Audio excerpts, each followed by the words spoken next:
યુદ્ધ જારી, મોંઘવારી ભારી. નમસ્કાર, હું છું પીનલ. સ્વાગત છે આપનું કરંટ ટોપિકમાં. અને સવાલ ઉભો થાય છે કે શું ખરેખર હજી પણ યુદ્ધની પરિસ્થિતિ છે? શું આ પરિસ્થિતિના કારણે જ આ પ્રકારની મોંઘવારી જોવા મળી રહી છે? કારણ એ છે કે સતત વધતી આ મોંઘવારી હવે જનતાને ખૂબ જ ભારે પડી રહી છે.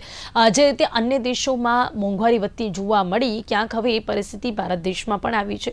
મોડે મોડે પરંતુ ભારત દેશમાં પણ લોકોને હવે આ પરિસ્થિતિનો સામનો કરવો પડી રહ્યો છે કે જ્યારે 10 દિવસમાં ફરી એક વખત પેટ્રોલ અને ડીઝલના ભાવમાં વધારો થયો છે. અને આપણે આપણી આખી અર્થવ્યવસ્થાને બહુ સારી રીતે સમજીએ છીએ કે જ્યારે પેટ્રોલ ડીઝલના ભાવમાં વધારો થતો હોય છે ત્યારે અન્ય કેટલા ક્ષેત્રોમાં તેની અસર જોવા મળતી હોય છે. અને જે આપણે અત્યારથી જોઈ રહ્યા છે કે દૂધના ભાવ વધ્યા, બ્રેડના ભાવ વધ્યા, એની સાથે સાથે ગેસના ભાવ વધ્યા, ખાદ્ય તેલના ભાવ વધ્યા. વડાપ્રધાન નરેન્દ્ર મોદીની અપીલ બાદ સતત આપણે આ મોંઘવારીને જોઈ રહ્યા છે. પણ આજે વાત એ છે કે આપણને ખ્યાલ તો હતો જ કે આ પ્રકારની મોંઘવારી આપણને જોવા મળી શકે છે. પણ હવે પરિસ્થિતિ ખરેખર છે શું? ખરેખર અમેરિકા, ઈરાન, ઇઝરાયલ વચ્ચે એટલે કે મિડલ ઇસ્ટમાં ચાલતું જે યુદ્ધ છે તેના કારણે જે આ ગ્લોબલી સિચ્યુએશન જોવા મળી રહી છે એ ખરેખર એ પરિસ્થિતિ અત્યારે શું છે? અને સૌથી મહત્વનો મુદ્દો જે હોર્મુઝની ખાડીનો છે કે જેના કારણે આ પ્રકારની મોંઘવારી જોવા મળી રહી છે કે ત્યાંથી જે અન્ય દેશોના જહાજ પસાર ન થવા દેવામાં આવતા હોવાના લીધે જે વસ્તુઓ છે ભારત દેશમાં ન પહોંચી શકે, ઇમ્પોર્ટ એક્સપોર્ટમાં જે અન્ય દેશોની સાથે થતું હોય છે તેના પર અસર જોવા મળતી હોય, પણ એ પણ અત્યારે થઈ રહ્યું છે. ત્યારબાદ પણ અત્યારે આ પરિસ્થિતિ કેમ જોવા મળી રહી છે? શા માટે અત્યારે પણ પેટ્રોલ ડીઝલના ભાવ વધી રહ્યા છે? બીજા અન્ય દેશોમાં પણ શું સ્થિતિ જોવા મળી રહી છે? અને કમ્પેરેટિવલી ભારત દેશ ક્યાં છે? કારણ કે જ્યારે આપણે વાત બીજા દેશોની કરીએ તો ત્યાં તો બહુ પહેલાંથી જ પેટ્રોલ ડીઝલના ભાવ વધી ગયા છે અને ત્યાં પણ આ જ સ્થિતિ છે. હવે સ્થિતિ કાબૂમાં ક્યારે આવી શકે છે? અને એની સાથે સાથે વધતી જતી આ મોંઘવારી જનતાને તો અસર કરી રહી છે, પણ ભારત દેશની અર્થવ્યવસ્થા પર પણ તેની શું અસરો જોવા મળી રહી છે? તમામ મુદ્દાઓ પર વાત કરવા માટે મારી સાથે જોડાયા છે રાજકીય વિશ્લેષક પ્રશાંત ગઢવીજી અને સીએ છે, ઇકોનોમિસ્ટ છે નીતિન પાઠકજી. આપ બંનેનું સ્વાગત છે. Welcome to the show. Prashant ji, સૌથી પહેલા ખરેખર યુદ્ધ ક્યાં પહોંચ્યું છે? આપણે એ જાણીએ છીએ કે યુદ્ધ શાંત છે, પછી ક્યાંક લાગે છે સીઝફાયરનું ઉલ્લંઘન. આપણે હજી પણ એવું જ કહીએ છીએ કે યુદ્ધની સ્થિતિના કારણે આ છે. તો જે પ્રકારે જે ફૂલ ફેઝમાં યુદ્ધ ચાલી રહ્યું હતું, મને નથી લાગતું કે અત્યારે એ પ્રકારનું ક્યાંય યુદ્ધ જોવા મળી રહ્યું છે. તો અત્યારે શું સ્થિતિ છે? સૌથી પહેલા એના પર વાત કરીશું. 28 ફેબ્રુઆરીથી ચાલુ થયેલું યુદ્ધ 28 માર્ચ કે ફર્સ્ટ વીક ઓફ એપ્રિલ સુધી જે રીતે ચાલતું હતું અને બોમ્બ ગોળા, તોપ ગોળા અને એને ઈરાનનો યુએસ પર હુમલો, ઈરાક આની ઉપર હુમલો, ઇઝરાયલ પર, ઇઝરાયલનો ક્યાંક ઈરાનની આજુબાજુના દેશ ઉપરના હુમલા જે કન્વેન્શનલ રીતે થતા હતા એ લગભગ 95% શાંત થયા છે. હુમલા એટલે તોપ ગોળા, બોમ્બ વાળા અને જે મિસાઇલો વાળા હુમલા હતા એ લગભગ સ્ટોપ છે. પણ હજી પણ હોર્મુઝ બંધ કર્યા પછી જે વાટાઘાટો પોઝિટિવ દિશામાં આગળ ન વધ્યો એને લઈને નાના મોટા તણાવ ચાલુ છે. જેમ પહેલા કેવું હતું કે ઈરાનને લઈને દુબઈ પર, કુવેત પર, ક્યાંક આના એનર્જી સેક્ટર ઉપર, ક્યાંક આમના પ્લાન્ટ ઉપર જે મારો ચાલતો હતો એ હમણાંથી શાંત ને સમેલો છે. પણ માત્ર હોર્મુઝને લઈને નાના મોટા છમકલા કંઈક કરવાનો પ્રયત્ન Iran versus Israel, Iran versus US થઈ રહ્યો છે. એટલે યુદ્ધ સંપૂર્ણ બંધ નથી થયું, સંપૂર્ણ ટ્રીટી નથી રચાઈ. અત્યારે જે કઈ વાત ચાલે છે, જે નેગોશિએશન કે ટ્રીટીની વાત ચાલે છે, હોર્મુઝ પૂરતી બી ચાલે છે. જે તમે કીધું એમ પીસની વાત છે, હોર્મુઝની વાત છે, ક્યાંક યુદ્ધ વિરામની વાત છે, એ બધું બહુ જ લિક્વિડ સિચ્યુએશન પર છે. પણ પહેલા મહિના કરતા ખાસું કંટ્રોલમાં છે. એટલે અત્યારે જે પરિસ્થિતિ સર્જાઈ રહી છે માત્ર એક બીકના હિસાબે કે ભાઈ આ કદાચ ટ્રીટી આગળ ના વધી તો, આ શાંતિ નાશ થપાઈ, જે સીઝ ફાયરનું ઉલ્લંઘન નાનું મોટું થયું છે, હજી આ લોકો શું કરી શકશે? કારણ કે આમ તો હવે બંને દેશ પોતપોતાની રીતે થાક્યા છે. ક્યાંક યુએસ પણ થાક્યું છે, ક્યાંક ઈરાન પણ થાક્યું છે. પણ હવે તો ઈગો ઉપર આવ્યું છે કે આને કોણ પહેલું અટકાવે અને કોણ શરૂઆત કરીને સાવ બંધ કરે. એટલે જ્યાં સુધી એ સંપૂર્ણ બ્લેક એન્ડ વ્હાઇટમાં આપણી સામે ન આવે ત્યાં સુધી કહેવું અઘરું છે. અત્યારે મુખ્ય પ્રોબ્લેમ એ જ છે કે હોર્મુઝ પર જે રોજના કદાચ 150 જેટલા શિપ પસાર થતા હતા એનો આંકડો પણ સાચો બહાર આવતો નથી. એ નથી આવતો એટલા માટે લોકો એક પ્રોવિઝન પર્પઝથી ક્યાંક પેટ્રોલ, ક્રૂડ ઓઇલના પ્રાઇસમાં જે ફ્લક્ચ્યુએશન આવી રહ્યું છે એ એના હિસાબે જ આવી રહ્યું છે. આમ સ્મૂથ છે ટ્રાફિક ત્યાંથી, પણ બ્લોકેજ થઈ જશે, કદાચ પાછું વાળશે, આવી બીકે લોકો કશું કરતા નથી. એટલે એના કરતા એમ કે એક રિસ્ક ન લેવું જોઈએ, સેફર સાઈડ ઉપર ક્રૂડનો પ્રાઇસ બી વધારો આગળ જતા પણ કંઈક જો પ્રશાંતભાઈ, જો જહાજ અત્યારે પસાર થઈ રહ્યા હોય અને આ પ્રકારની સ્થિતિ ન હોય કે અટકે, તો પછી બધો જ સામાન આવી રહ્યો હોય તો પછી આપણી પાસે સ્ટોકની શું કમી ક્યાંક જોવા મળી રહી છે, જે અત્યાર સુધી રોકાયેલી રહ્યું એના કારણે? ના, એમાં એવું છે, ભારતનું એક પણ શિપ રોકાતું નથી, પણ હમ ભારત બીજે ક્યાંય એટલે અંદર જે આવે છે, મેં શું કીધું પહેલા ટોટલ 150 જેટલા શિપ પર ડે હોર્મુઝમાંથી નીકળતા હતા. એનો અત્યારે હા ચોખ્ખો આંકડો આપણી પાસે આવતો નથી. માનો કે ઇન્ડિયાના શિપ પહેલા વીકમાં એક વાર, વીકમાં બે વાર કે બે શિપ વીકમાં એક વાર આવતા હતા. કોઈ આંકડો ઓફિશિયલ આપણી જોડે આવતો નથી. એટલે એ ભારત પણ ક્યાંક ને ક્યાંક એક સેફ ગેમ રમવા માટેનો પ્રયત્ન કરી રહ્યા છે. ઇન્ડિયા એ આપણી સામે ઓફિશિયલ માહિતી નહીં આવે ક્યાંયથી પણ, ઇવન સરકારમાંથી પણ, કે ભાઈ આટલા બેરલ કે આટલા પીપ કે આટલા ક્વોન્ટિટીમાં આપણું આ ક્રૂડ અહીંયા આવી ગયું છે, હોર્મુઝથી આવ્યું છે અને આપણે હવે કોઈ તંગી નથી, આવું મને લાગે છે સરકાર પણ સત્તાવાર રીતે જાહેર નહીં કરે. પણ યસ, પરિસ્થિતિ થોડી એકદમ પાતળી દોરા જેટલી અત્યારે પેલી એ છે કે ગમે ત્યારે ગમે તે સ્વરૂપ પકડી શકે, એટલે સેફર સાઈડ પર બધું રમી રહ્યા છે લોકો. તો સેફર સાઈડ રમવામાં 10 દિવસમાં ત્રીજી વખત પેટ્રોલ ડીઝલમાં વધારો કરવો પડે, એના ઉપર આપણે આવીશું. પહેલા આપણે નીતિનભાઈ સાથે વાત કરીએ. નીતિનભાઈ, શું લાગે છે ભારત દેશની અર્થવ્યવસ્થા અત્યારે ક્યાં છે? જો આપણે આ બધી જ પરિસ્થિતિને જોઈએ, ભારત દેશનું તો કંઈ આપણે એવું પણ નથી જોયું કે બીજા દેશો જેવું કંઈ સિચ્યુએશન હોય કે બહુ હોર્મુઝમાં જહાજ રોકાયા હોય. પહેલેથી જ આપણા માટેની સિચ્યુએશન તો થોડીક ઇઝી હતી જ. હવે ભારત દેશની અર્થવ્યવસ્થા પર શું અસર અત્યારે જોવા મળી રહી છે? એક તો ભાવ કન્ટિન્યુઅસ અત્યારે છેલ્લા 10 દિવસથી વધારે છે, તો સામાન્ય માણસને તો એની ગંભીર અસરો થશે. જેમ કે કોઈ સામાન્ય માણસ હોય જેને ઘરે 2 સ્કૂટર હોય અને 1 કાર હોય, અથવા 2 સ્કૂટર અથવા 1 કાર હોય, તેને દર મહિને 2 થી 6 હજાર રૂપિયાનો ખર્ચાનો વધારો થશે. ઇન્ફ્લેશનને લીધે શાકભાજીના ભાવ વધશે, એટલે લોકોને, મિડલ ક્લાસ લોકોને ઇન્ફ્લેશનની અસર જણાશે. જેવું ઇન્ફ્લેશન વધે એવો રેટ ઓફ ઇન્ટરેસ્ટ વધે. રેટ ઓફ ઇન્ટરેસ્ટ વધે એટલે આપણું જીડીપીને અસર થાય. હવે આ જે હોર્મોઝને લીધે મેઇનલી શું હતું કે આપણે ત્યાંથી જે પેટ્રોલ જે આવતું જતું હતું એ બંધ થઈ ગયું છે. એનું રેશનિંગ કરવું પડે એવું છે જ, કારણ કે પેટ્રોલ આપણા દેશ પાસે કે કોઈ પણ દેશ પાસે જે હતું એનું રિઝર્વમાંથી યુઝ કરી રાખ્યું છે. એટલે અત્યારે સપોઝ અમુક દિવસ સુધીનું આપણી પાસે તેલ પડ્યું છે, પેટ્રોલ પડ્યું છે.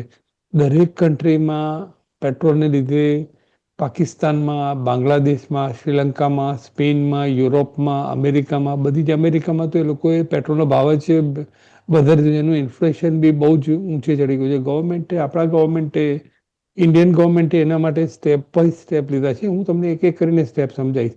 પણ ગવર્મેન્ટ બહુ મેથોડિકલી અને સિસ્ટમેટિક જઈ રહી છે. પેટ્રોલની ક્રાઇસિસ ખરેખર ઊભી થાય એવું છે જ. ગવર્મેન્ટ એટલે ઈચ્છે છે કે લોકો રેશનિંગ કરીને પેટ્રોલ યુઝ કરે, કારણ કે આ વોર ખતમ થઈ જશે એવું તો આપણે રોજ સાંભળીએ છીએ, એટલે 15 દિવસથી, મહિનાથી સાંભળીએ છીએ, પણ એવું કશું થયું નથી. પણ તમે જુઓ તો ગવર્મેન્ટે પહેલો સ્ટેપ, જ્યારે આપણે ક્રૂડના ભાવ 70 થી 80 હતા એની જગ્યાએ 100 સુધી પહોંચી ગયા, અત્યારે 100ની આસપાસ છે.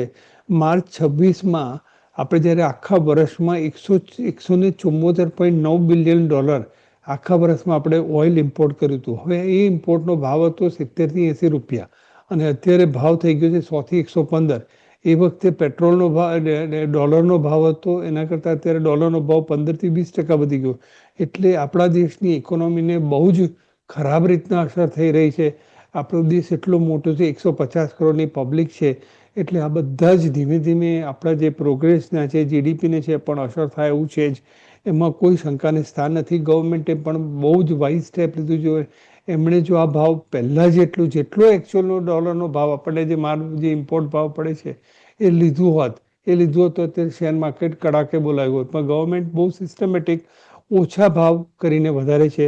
અને ગવર્મેન્ટ પણ આખા વર્લ્ડમાં રશિયા, ચાઇના, ગલ્ફ, બધા જ યુએસએને પ્રેશર કરે છે કે ભાઈ હવે તારું પેલું ન્યુક્લિયર બોમ્બ મળે કે ના મળે તો વોર બંધ કર, એવું પ્રેશર ગવર્મેન્ટ આખા બધા ભેગા થઈને, ચાઇનાને પણ અસર કરે છે, રશિયાને તો અસર નથી કરતું, પણ રશિયા આપણે લીધે કરે છે. એટલે આ બધામાં જુઓ તો ખરેખર આપણને જે આપણા દેશની જે ઇકોનોમી છે એને બહુ જ ખરાબ અસર પડી ગઈ છે. પણ હવે તો આપણે તો વર્લ્ડમાં રહેવું છે, એટલે આપણા દેશની પબ્લિક છે, આપણા દેશનો મિડલ ક્લાસ અને લોઅર ક્લાસ એટલો ભણેલો છે કે એમને ખબર પડે છે કે ભલે આ મારો ભાવ વધ્યો પણ એ વર્લ્ડમાં વધ્યું છે તો આપણે વર્લ્ડનો એક પાર્ટ છે, એટલે મોટાભાગના લોકો એના માટે તૈયાર છે. હવે હું તમને બીજી વાત કરું કે આપણું જે મેમાં જે 7 બિલિયન દર મહિને આપણે $38 બિલિયન જે 27 ફેબ્રુઆરી આપણું જે રિઝર્વ હતું એ $728.5 બિલિયન હતું. એ રિઝર્વ ઘટીને 690.7 થઈ ગયું, એટલે $38 બિલિયન ખાલી એ 1.5 મહિના કે 2 મહિનાના ગેપમાં જતા રહ્યા છે. એટલે ગવર્મેન્ટે એમનું જે બટન કહીએ બટન દબાવેલું પ્રેસ થઈ ગયા, એટલે ગવર્મેન્ટે ઇમ્પોર્ટ ઉપર બાન મૂક્યો. પહેલા સ્ટેપમાં જ્યારે વોર ચાલુ થઈ ત્યારે એ લોકોએ આરબીઆઈએ ડોલરને લેવેજ કર્યો. લેવેજ કરવાથી ડોલરનો કંટ્રોલ થયો, બરાબર. પછી એ લોકોએ બેંક ઉપર અને બધા સ્પેક્યુલેટિવ બાન મૂક્યા, એટલે એને લીધે બીજો સ્ટેપ લો. ત્રીજું સ્ટેપ એમણે ગોલ્ડ ઉપર બાન કર્યું. એક્સપોર્ટ ઇમ્પોર્ટ મેનેજમેન્ટ, એટલે આપણા જે એક્સપોર્ટ થતા હતા એના પૈસા પહેલા મંગાવી લેવાના, ઇમ્પોર્ટના જે સ્પેક્યુલેશન ટ્રાન્ઝેક્શન હતા એ બંધ કરી દીધા.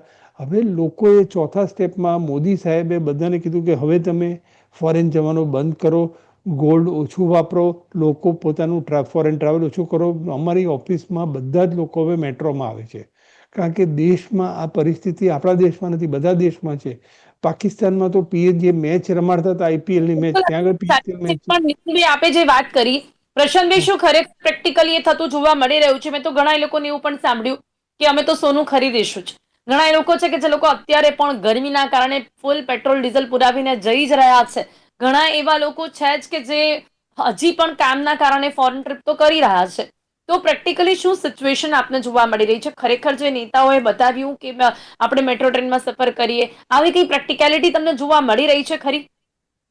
એમાં કેવું છે પિનલ, આપણા દેશમાં સિવિક સેન્સ અને સિવિક ડિસિપ્લિન આપણે કાયમ કહેતા હોઈએ છીએ, એ લોકોમાં અભાવ છે. અને એ લોકો જયારે આમાં કેવું છે, કહીએ તો મંદી છે, બાકી રોજ સાંજે તમે કોઈ એક હોટલ વાળાને પૂછો તો એનું બિલિંગ હજારોમાં રોજ રાત્રે થઈ રહ્યું છે. એટલે આમ મંદી ક્યાંય નથી. ખબર છે આપણે કહીએ કે પેટ્રોલનો ભાવ કેટલો પણ વધી જાય, પણ પેલા મજાકમાં લોકો કહેતા હોય તો મારે તો જઈને સોનું પુરાવાનું જ છે, તો જે પુરાવાનું છે. પછી પેટ્રોલ ઓછું આવી રહ્યું છે એ લોકો જોતા નથી, બીજા દિવસે પાછા પહોંચી જવાના છે. એવા લોકોને ખબર નથી પડતી કે પ્રાઇસ ક્યાં જઈને અટક્યા છે. પેટ્રોલ ઓછું આવે છે કે માપનું આવે છે કે આપણી પાસે સંગ્રહ કેટલો છે એના સાથે કોઈને નિસ્બત નથી. મારે જોઈએ છે પ્લસ પેનિક થશે તો હું 2 કલાક લાઈનમાં ઉભો રહીને પેટ્રોલ પુરાઈશ. હું મારી લાઈફમાં કોમ્પ્રોમાઇઝ નહીં કરું. આ એક સિવિક બેઝિક પેલી એ છે મેન્ટાલિટી, પહેલી વાત. બીજું, સરકાર પણ કેવું છે, તમે જો મંત્રીઓ તો અત્યારે કઈ એવું નથી કે એમને દેશ સેવા કરવાની ઉપડી છે એટલે એ લોકો કરી રહ્યા છે. એમને તો મોદી સાહેબે કીધું છે એટલે કરવાનું છે, અને મોદી સાહેબના બધા બ્લાઇન્ડ ફોલોઅર છે એટલે એ લોકોએ બતાવવા માટે પણ કરવાનું છે. બાકી એ જ મંત્રીનો કાફલો પાછળ એમને પાછા પિકઅપ કરવા તો જતો જ રહેશે, ખાલી બતાવવા પૂરતા ફોટા પાડવા. આપણે પહેલા એ જોયું કે આપણે વડાપ્રધાન મોદી કે ને કે ઉપર જઈને ધાબે જઈને દીપક પ્રગટાવો, તો લોકો એ પણ પ્રગટાવ્યા છે. મોદીજી જે પણ કંઈ કે ને નાની અમથી વાત બધા લોકોએ કરીને બતાવી છે. ને પછી ઝંડા આપણા ધ્વજા આપણો જે ઝંડો છે એ ક્યાંક ફરકાવવાની વાત હોય તો એ પણ આપણને ફરકાવતા જોવા મળ્યું છે. એમણે કીધું એ બધું જ કરતા જોવા મળ્યા છે લોકો. એ જ પૂછું, હર ઘર તિરંગા હોય, ક્યાંક તાળી થાળી હોય, દીવાની વાત, એ બધું આપણે ચોક્કસ કર્યું. પણ બીજી એક વાત એ બી સમજો, તમે જેમ સાહેબે, મને ખબર નથી નીતિનભાઈ સાહેબ ક્યાં અહીંયા ઇન્ડિયામાં છે બહાર છે, પણ ત્યાં પબ્લિક ટ્રાન્સપોર્ટની ફેસિલિટી જે આપણા ઇન્ડિયન કલ્ચરમાં ક્યાંક ને ક્યાંક ફિટ નથી બેસતી. એવું જરૂર નથી દિલ્હીમાં બોમ્બેમાં હજી બી ક્યાંક ને ક્યાંક મેટ્રોનું ચલણ વધારે હોય. એનું કારણ શું છે કે લોકો મેટ્રોથી ઉતરી નજીકમાં એમની ઓફિસ ક્યાંક બાય ઓટો કે બહુ નજીકના વોકિંગ ડિસ્ટન્સથી હોય છે. આપણે ત્યાં જે સિસ્ટમ ક્રિએટ થયેલી છે, ક્યાંક ઓફિસ જવાની, ઓફિસથી બહાર જવાની, સેલ્સ માર્કેટિંગની વાત હોય, ક્યાંક ક્લાયન્ટની વાત હોય, મિટિંગની વાત હોય, એ બધામાં જે એક કલ્ચર સેટ થયું છે કે પોતાની ગાડી લઈને જવું. આજે આપણે ત્યાં કાર પુલિંગ નોર્મલ બી નથી કરતા. નોર્મલ ડેઝ કે જ્યાં તમે તમારા બાળકને ટ્યુશનમાં મૂકવા જવું હોય તો 3 બાળક એક જ સોસાયટીમાંથી અલગ અલગ મમ્મીઓ જોડે, એમની મમ્મીઓ જોડે અલગ અલગ કારમાં જતા હોય છે. તો આ કલ્ચર નોર્મલ કાર પુલિંગ બી નથી આવતું, તો આવી પરિસ્થિતિમાં તો ક્યારેય નહીં આવે. જો બીજી વસ્તુ કે દરેક વખતે તમે સિવિક ઉપર જવાબદારી ઢોળી દો તો સરકાર શું કરી રહ્યું છે? સરકાર અપીલ કરે બરાબર છે, એવી ખરાબ પરિસ્થિતિ આવી હોય જેમ ગઈ વખતે ઇન્ડિયા પાકિસ્તાન વોરમાં આપણે બ્લેકઆઉટ કરવું હતું તો રાત્રે 8 વાગે બધાએ બ્લેકઆઉટ કર્યું. એમ સરકાર જ્યારે પોતાની પીછેહટ કરવી હોય ત્યારે જનતાને અપીલ કરીને છોડી દે તો ન ચાલે ને. તમારે બહાર આપો, તમે કાયદાકીય રીતે. જેમ વચ્ચે એક એવી હતું, આપણે ત્યાં કોયલાનું સંકટ, કોલસો આપણી જોડે ખાલી 10 દિવસ વપરાય એટલો છે, 15 દિવસ વપરાય એટલો છે. અરવિંદ કેજરીવાલના મોટા મોટા સ્ટેટમેન્ટ આવતા હતા કે ઇતને દિન મેં કોયલા ખતમ, બિજલી ખતમ. આવી બધી આપણે વાતો સાંભળી હતી. શું થયું એનું? એટલે આમાં કેવું આ એક ફુગ્ગો છે, બબલ છે. આ બબલ ગમે ત્યારે ફૂટી જાય છે ઇન્ડિયામાં. એટલે અપીલ થઈ તો અપીલ પછી તરત જ મોદી સાહેબ વિદેશ પ્રવાસ ગયા. જો અપીલ કરવી જ હતી તો પછી સાહેબે બી દિલ્હીના એમના 7 RCR બંગલા પૂરતું સીમિત રહેવું હતું, સાઉથ બ્લોક ઓફિસ પૂરતું સીમિત રહેવું હતું. કદાચ એમના જે અત્યારે અપ્રોચ અથવા આપણે જે બાયલેટરલ કન્ટ્રી રિલેશન મેન્ટેન કરવા માટે જે સાહેબ બહાર ગયા અને પછી ત્યાંથી મેલોડી ચોકલેટની પણ વાત આવી, તો આ બધું સાહેબે અત્યારે નહોતું કરવું, તો કદાચ લોકોએ પણ કંઈક આને સ્વીકારી લીધું હતું. આ તો પણ કદાચ સાધુના પછી તમે એ જોયું કે ત્યાં જઈને એમણે કેટલા MOU સાઇન કર્યા કે પછી કેટલો ફાયદો થયો દેશનો એ બધું પણ બધું જ બહાર આવ્યું કે એમને કેમ ત્યારે જવું પડ્યું, એનાથી આપણા દેશને શું ફાયદો થયો, એ બધું જ આવ્યું. એટલે ક્યાંક ને ક્યાંક કેમ જવું પડ્યું એનું કારણ એમને ખબર હતી કે આ વધારે એક્સપ્લેન કરવું પડશે આ પ્રકારની સિચ્યુએશનમાં. એટલે જો મેં શું કીધું, આ એક નિરંતર પ્રક્રિયા છે. એક દેશના વિકાસ માટે બીજા દેશ સાથે સંધિ કરવી, ત્યાં જઈને કયા પ્રકારના MOU કરવા, તો આ રાઈટ ટાઈમ હતો નહોતો એ એમની ઉપર છે, આપણે એમાં પડતા નથી. પણ મૂળ વાત કે તમે આખા દેશને જ્યારે અપીલ કરી તો પહેલા બ્લેક એન્ડ વ્હાઇટ પર બહાર આપો કે આપણી જોડે આટલો સંગ્રહ છે, આટલું ચાલે એવું છે, પેટ્રોલ હોય કે એનર્જી સેક્ટર હોય, અને લોકો બી કંટ્રોલ, કારણ કે ભાવ વધશે તો લોકો ઓટોમેટિક કંટ્રોલ કરે છે, પણ ભાવ વધારો એક નથી. હવે ભાવ હવે વાત આવે છે કે આ ભાવ વધે તો લોકો કંટ્રોલ કરે કે નહીં. નીતિનભાઈ, આપને શું લાગે છે? માત્ર પેટ્રોલ ડીઝલની અસર નહીં, પણ હવે તો બધું જ મોંઘું થયું છે. દૂધ હોય, અનાજ હોય, કઠોળ હોય કે શાકભાજી હોય, થોડીક તો જે જનરલી આ સિઝનમાં જે મોંઘવારી થતી હોય છે એ જોવા મળી રહી છે. અને ઉપરથી ક્રૂડ ઓઇલના જે ભાવ વધ્યા છે, પેટ્રોલ ડીઝલના ભાવ વધવાના કારણે ટ્રાન્સપોર્ટેશન મોંઘું થઈ ગયું છે. હવે તેલના ભાવ વધે એટલે બીજી ઘણી બધી સામગ્રીઓ જે બહાર મળતી હોય એ પણ મોંઘી થઈ ગઈ છે. હવે જયારે આવી રીતે ઘણું બધું મોંઘું થતું હોય અને તમારી પાસે તમારી જે આવક છે એ સેમ રહેતી હોય, ત્યારે સામાન્ય વ્યક્તિની શું સ્થિતિ થાય આવામાં? હવે આપણે જે વાત કરીએ કે મોંઘવારી વધે છે, બરાબર, એને લીધે મિડલ ક્લાસને અસર થાય. પણ તમે હવે બીજા આગલા 5 વર્ષમાં જે રીતના આપણો ઇન્ડસ્ટ્રીયલ ગ્રોથ થશે, જેમ કે અત્યારે આપણે જોઈએ છીએ કે પેટ્રોલના ભાવ વધી રહ્યા છે, બરાબર, જી કારણ કે આ રીતે. પણ અત્યારે વર્લ્ડમાં વેનેઝુએલા પછી જે મિડલ ઇસ્ટની જે સંધિ હતી એ તૂટી ગઈ, રશિયાનું પ્રોડક્શન વધશે એટલે ઓઇલનો ભાવ ધીમે ધીમે ઘટશે. પછી બીજો ડોલરનો ભાવ જે અત્યારે ટેમ્પરરી વધ્યો છે એ ઘટી જશે. એટલે આપણા દેશની ઇકોનોમી એટલા સ્ટ્રોંગથી વધશે કે લોકોને મોંઘવારી કરતાં એમની ઇન્કમ એટલી વધી જશે કે જે વાંધો નહીં આવે. અને દેશ માટે મોદી સાહેબ ફોરેન જાય છે, એ ફોરેન જાય છે પહેલાં કરતાં એમણે એમનો ખર્ચો પણ ઘટાડ્યો છે, પણ એ જાય છે એ દેશના વિકાસ માટે જાય છે. ત્યાં જઈને કોઈ જગ્યાએ કોઈની જોડે ફરતા નથી.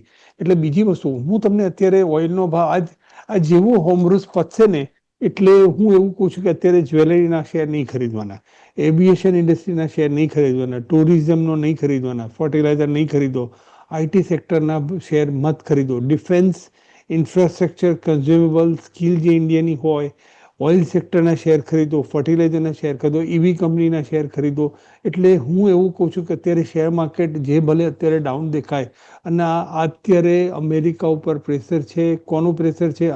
India, Russia, China, Gulf countries, Europe, એ બધાની મોંઘવારીમાં એટલો બધો વધારો થયો કે ત્યાં તો કાળઝાળ મોંઘવારી છે. લોકોને આપણે ત્યાં જે ઓઇલનો જે વપરાશ છે એ યુરોપ કરતાં આપણો બહુ જ ઓછો વપરાશ છે, કારણ કે આપણે પેટ્રોલ ખાલી બહાર જવા માટે જોઈએ, એમને તો એમનું એક એક વસ્તુ મેન્ટેન કરવા માટે પણ જોઈએ છે. અને મેં તો અત્યારે લોકોમાં મેં જોયું, અમારી સોસાયટીમાં ને બધે લોકો એક માણસોને ખબર છે કે આપણા દેશની પરિસ્થિતિમાં આ જે અત્યારે ઓઇલની ક્રાઇસિસ, ઓઇલ આવતું નથી, ઓઇલથી રસ્તા પરથી ઓઇલ નીકળતું નથી, લોકો ઓઇલની કમી છે. એટલે ઘણા લોકો, બધા જ લોકો વાતો કરે છે કે આપણે જેટલું ઓઇલ, જેટલો પેટ્રોલનો બચાવ કરીએ એટલું બધા સ્વતંત્ર રીતે એનો યુઝ કરતા મેં જોયા છે. એટલે એવું નથી કે આ બીજેપીની ગવર્મેન્ટ છે કે કોંગ્રેસની ગવર્મેન્ટ છે. આપણું ઇન્ડિયા છે, ઇન્ડિયા આપણું છે, યુથે આપણને આગળ લઈ જવાનું છે. એટલે મારું એવું હોય છે કે મારા એક 200 રૂપિયાના પેટ્રોલ કે 500 રૂપિયાના પેટ્રોલ યુઝ કરવાથી શું થઈ જશે?